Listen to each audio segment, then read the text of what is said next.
একসময় পুরো দেশের প্রশংসার পাত্র ছিলেন দেশের অন্যতম সেরা কোচ মোহাম্মদ সালাউদ্দিন। এখন দল ব্যর্থ হলে নিয়মিতই নিন্দিত হন জাতীয় দলের এই সিনিয়র সহকারী কোচ। সালাউদ্দিন বলছেন, সমালোচনা হবে জেনেই জাতীয় দলের কোচিং প্যানেলে যুক্ত হয়েছেন তিনি। পাশাপাশি দলের ভেতরের খবর বাইরে প্রকাশ করা সদস্যদেরও দিয়েছেন হুঁশিয়ারি।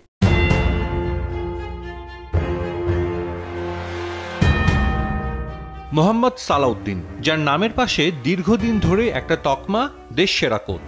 একটা সময় ক্রিকেট পাড়ায় কান পাতলেই শোনা যেত সালাউদ্দিনকে জাতীয় দলে যুক্ত করার দাবি। গেল বছর অবশেষে সেই চাওয়া পূরণ হয়। প্রথমে খণ্ডকালীন, এরপর দীর্ঘমেয়াদে বাংলাদেশ দলের সিনিয়র সহকারী কোচের দায়িত্ব পান সালাউদ্দিন।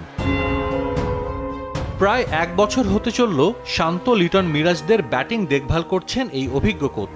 আফগানিস্তানের বিপক্ষে সিরিজ হারের পর দলের ব্যাটিং নিয়ে সমালোচনার পাশাপাশি শুরু হয় সালাউদ্দিনের অন্তর্ভুক্তিতে ব্যাটারদের কতটা উন্নতি হয়েছে সেই আলোচনাও।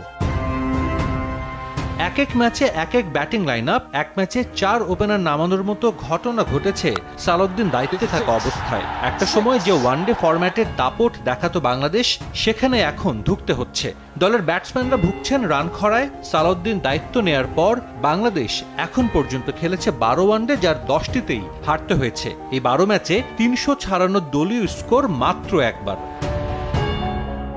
অতীতে দল হিসেবে ভালো না করলেও বড় প্রতিপক্ষের বিপক্ষে ব্যক্তিগত পারফর্ম করতেন অনেকেই। সালাউদ্দিন দায়িত্ব নেয়ার পর সেটাও যেন ভুলতে বসেছেন ক্রিকেটাররা। একটা পরিসংখ্যান দিলে সেটা আরও স্পষ্ট হবে। গেল বছরের নভেম্বরে সালাউদ্দিন কাজ শুরুর পর বাংলাদেশের মাত্র একজন ব্যাটসম্যান ওয়ানডেতে সেঞ্চুরি পেয়েছেন। ফেব্রুয়ারিতে চ্যাম্পিয়ন্স ট্রফিতে ভারতের বিপক্ষে শতক হাঁকান তাওহিদ হৃদয়। অথচ এ সময়ে 50 এসেছে 17টি।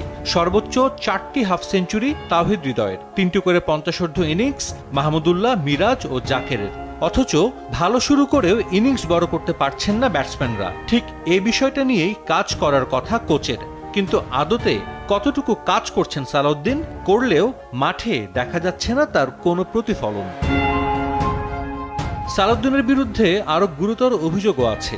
সামাজিক মাধ্যম সহ কিছু গণমাধ্যমেও খবর আসে, দল নির্বাচনে অভিজ্ঞ এই কোচ নাকি স্বজনপ্রীতি করেন, একাদশে সুযোগ দেন পছন্দের ক্রিকেটারদের। আফগানিস্তানের বিরুদ্ধে সিরিজ হারের পর যে আলোচনা বেশ জোরালো হয়, যদিও এ তথ্য কতটুকু সত্য তা নিয়ে প্রশ্ন থাকতেই পারে। কিন্তু এমন প্রশ্ন ওঠাও তো সালাউদ্দিনের জন্য ভালো কিছুর বার্তা দেয় না।